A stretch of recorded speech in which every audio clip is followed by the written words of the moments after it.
So channel viewers అందరికీ నమస్కారం. ఈరోజైతే మనం భీమవరం వెళ్తున్నాం ఇండస్ ఇండ్ బ్యాంక్కి అయితే. దారిలో అయితే ఒక అద్భుతమైనటువంటి వర్షం కురిసింది కానీ మనం దానికి దొరకలేదు. చూడండి మబ్బులు ఎంత దారుణంగా ఉన్నాయో, రోడ్లు ఫుల్ తడిసిపోయాయి అన్నమాట. మా అదృష్టం ఏంటంటే మేము రీచ్ అయ్యే టైంకి ఇలా ఉండింది. సో మొత్తానికైతే మేము బాగానే రీచ్ అయిపోయాం. ఇదైతే భీమవరం అవుట్స్కట్స్ రోడ్ అన్నమాట. ఇది అందరికీ తెలుస్తుంది, పాలకొల్లు భీమవరం తెలిసిన వాళ్ళకి. సో అలా అయితే భీమవరంకి వెళ్ళాం. ఇండస్ ఇండ్ బ్యాంక్ చిన్న మీరంలో ఉంది. అక్కడ నేను బ్యాంక్ అకౌంట్ క్యాన్సిల్ చేయడానికి అయితే వెళ్ళాను. బ్యాంక్లో ఫెసిలిటీస్ అన్నీ బాగానే ఉంటాయి, ప్రైవేట్ బ్యాంక్ కాబట్టి. బ్యాంక్లో అయితే ఒక కొత్త విషయం చూశాను. ఇక్కడ చూస్తే కనుక మీరు ఇండస్ పే వేర్ అని ఉంది, చూసారా? ఇది ఏంటంటేనంట, వాచ్ క్లాస్ప్ కానీ లేకపోతే రింగ్ కానీ లేకపోతే మొబైల్ స్టిక్కర్ కానీ వీళ్ళ దగ్గర నేను తీసుకుంటే, అంటే ఈచ్ ఒక్కొక్క దానికి ఒక్కొక్క ప్రైస్ అయితే ఉంది. అయితే ఇది పెట్టుకుంటే మీరు పేమెంట్స్ ఆన్ ద గో అంటే ఫాస్ట్గా చేసేయచ్చు అనమాట. సో అలాగే ఏదో ఒక ఇండస్ పే వేర్ అని పెట్టారు, చాలా బాగుంది, కొత్త ఫీచర్ అనుకుంటా ఇది. నేను మా బ్రదర్ అయితే వెళ్ళాం. బ్యాంక్లో మర్యాదలన్నీ బాగానే ఉంటాయి. ఈ ఇండస్ పే వేర్ ఏంటంటే ఎన్ఎఫ్సితో పనిచేస్తుంది అనమాట. ఇది ఒక్కొక్క దానికి ఒక్కొక్క ప్రైస్ ఉంది. ఈ మన రింగ్ అయితే 3,000 ఉంది. సో పేమెంట్స్కి ఈజీగా ఉంటుంది, ట్యాప్ అండ్ గో చేయొచ్చు అనమాట. ఇదిగో ఇక్కడ చెరుకు రసం అయితే తాగుతున్నాడు మనవాడు.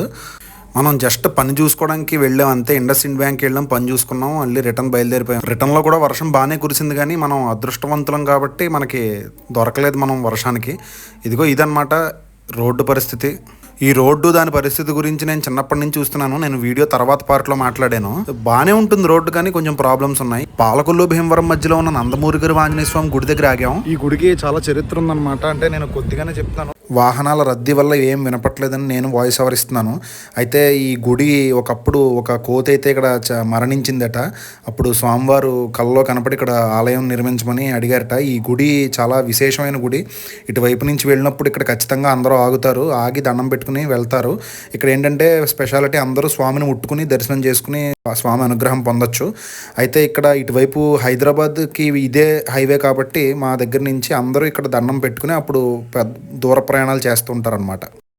ఈ టెంపుల్ని అయితే నందమూరి గరువు టెంపుల్ అంటారు. ఇది ఆంజనేయ స్వామి టెంపుల్, చాలా ఫేమస్. మీరు చాలా రీల్స్లో కూడా చూసుంటారు. ఊరేగి రావయ్య అని ఇక్కడ వేస్తాను చూడండి, ఆ టెంపుల్ ఇదే. ఒకసారి దండం పెట్టుకోండి మీరు కూడా. సరే చూపిస్తున్నాను, స్వామిని మీరు కూడా దర్శనం చేసుకోండి. ఇదిగో స్వామి చాలా అద్భుతంగా ఉంటుందన్నమాట విగ్రహం. చక్కగా స్వామివారిని అయితే దర్శనం చేసుకున్నాం. గుడంతా ప్రాంగణం చూద్దాం ఒకసారి అని చెప్పి అద్భుతంగా ఉంది. ఎందుకంటే రకరకాల బొమ్మలతో, ఇగో ఈయన జాంబవంతుడైన, ఈయన కృతయుగం నుంచి మనకు కనపడతాడు. అన్ని పురాణాల్లో ద్వాపర యుగం వరకు మన వినాయక స్వామివారి కథలో కనపడతాడు. తత్పురుషాయ విద్మహే సువర్ణపక్షాయ ధీమహి తన్నో గరుడ ప్రచోదయాత్ అని మంత్రం. గరుడాళ్వారి యొక్క మూర్తి కూడా చాలా అద్భుతంగా ఉంది. ఈ గుడిని చాలా అందంగా, సుందర మనోహరంగా తయారు చేశారు. ఫైనల్గా భీమవరం నుంచి పాలకొల్లు వచ్చేసరికి బాగానే టైం పట్టింది. ఎండలేదు కానీ ఒక రకమైన వేడైతే ఉంది. ఇంకా యాజ్ యూజువల్ భీమవరం నుంచి పాలకొల్లు రోడ్డు తెలిసిందే అందరికీ. పెద్ద పెద్ద కంటైనర్లు, సంధ్యా మెరైన్స్, ఇలాంటి పెద్ద పెద్ద వ్యాపార సంస్థలు ఉన్నప్పటికీ, పెద్ద పెద్ద కంటైనర్లు తిరుగుతున్నప్పటికీ వాళ్ళు రోడ్ని బాగు చేయరు. మరి అది సెంట్రల్ గవర్నమెంట్ కిందకు వస్తుందో స్టేట్ హైవే కిందకు వస్తుందో మనకు తెలియదు. ఈ విషయంలో అయితే చాలా ఇబ్బంది పడుతున్నాం మనం. రోడ్డు వేస్తారు, ఇప్పుడు బొక్కలు పడిన దగ్గర ప్యాచ్ వేస్తారు, మళ్ళీ కొంచెం దూరం బాగుంటుంది, మళ్ళీ కొంచెం దూరం బాగోదు. ఎందుకంటే టూ మచ్ ట్రాఫిక్. ఇప్పుడు ఇక్కడ నుంచి పాలకొల్లు సైడ్ నుంచి హైవే ఎక్కాలి అంటే ఈ పాలకొల్లు, భీమవరం, ఆకివీడు, కైకలూరు, గుడివాడ మీదుగా ఏలూరు వెళ్ళేటువంటి రోడ్డు అదే. కాబట్టి ఇంకా అవకాశం లేదు. ఇటు నుంచి ట్రాఫిక్ అంతా ఇటే వెళ్తుంది. హైదరాబాద్ వైపు, విజయవాడ వైపు వెళ్ళేటువంటి ట్రాఫిక్ అంతా ఇలా పాలకొల్లు భీమవరం నుంచి వెళ్తుంది. లేదు అంటే పెరవలు వెళ్ళి అక్కడి నుంచి హైవే ఎక్కాలి, నేషనల్ హైవే.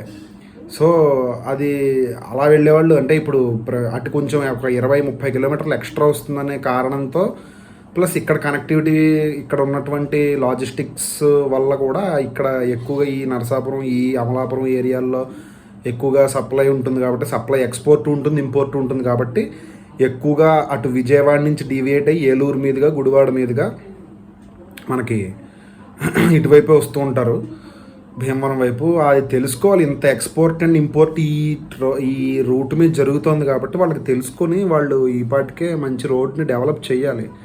మరి ఏంటో ఆ రోడ్డు అలా ఉంటుంది, ఎప్పటికి మారుతుందో తెలియదు. దగ్గరికి అయిపోతుంది. ఒక్కొక్కసారి అయితే అసలు పెద్ద పెద్ద కంటైనర్లు వస్తాయి, తిరగడానికి కూడా ఇబ్బంది అవుతుంది, అంత నేరో రోడ్స్ అయిపోతుంటాయి. ఎనీవేస్ మొత్తానికి సాయంత్రం అంటే నేను ఫాస్ట్గానే వచ్చేసాను. కానీ ఈ రోడ్డు అలవాటు ఉన్న వాళ్ళకి ఓకే, కాకపోతే అలవాటు లేకపోతే కొంచెం ఇబ్బంది పడతారు. ఎనీవేస్ అది సంగతి. ఈ వ్లాగ్ కింతే ఇండస్ ఇండ్ బ్యాంక్ అయితే వెళ్ళాం. అక్కడ ఫాస్ట్గానే అయిపోయింది. ఎప్పటి నుంచో క్లోజ్ చేద్దామని అనుకుంటున్నాను అకౌంట్, అది క్లోజ్ చేసేసాను. నేను థాయిలాండ్ వెళ్ళినప్పుడు మాస్టర్స్ కోసం ఇండస్ ఇండ్లో ఫారెక్స్ చాలా తక్కువ దొరుకుతుంది, థాయ్ బాట్ అని చెప్పంటే అప్పుడు తీసుకున్నాను. బాగానే వాడాను దాన్ని. తర్వాత ఇంకా అక్కడి ఉపయోగం రాలేదు దాన్ని. ఊరికనే 5,000 మినిమం ప్రీమియం అకౌంట్, అది 5,000 మినిమం బ్యాలెన్స్ ఊరికనే మెయింటైన్ చేసేంత మనకి ప్రస్తుతం లేదు కాబట్టి మనం దాన్ని క్లోజ్ చేసేసాం.